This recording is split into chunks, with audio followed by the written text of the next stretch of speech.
Goeiemôre vriende en baie welkom by ons oordenkings op hierdie pragtige Vrydagoggend.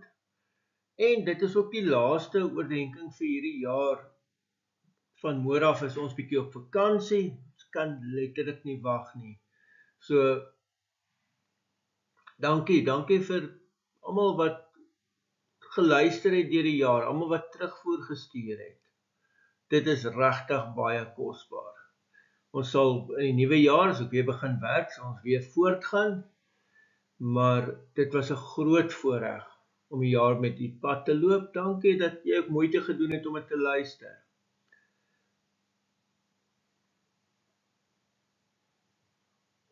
Vanoggend 'n baie spesiale teks uit Johannes 8 vers 31.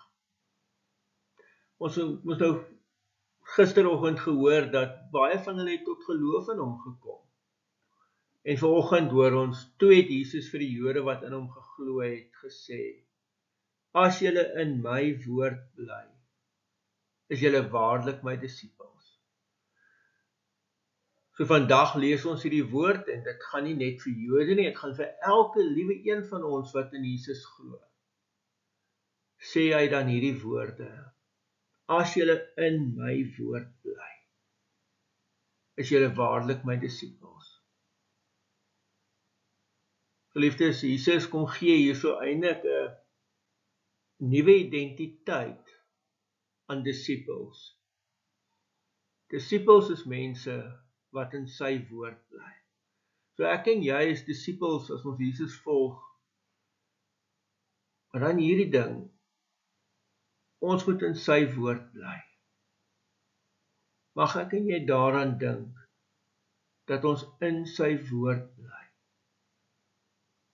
Kom ons sluit die jaar af met hierdie gedagte. Ek en jy kies om elke dag in sy woord te bly. Amen.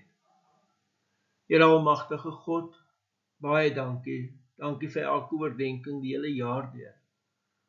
Mag jy elke mens seën wat hierna geluister het en wat ook vanoggend luister.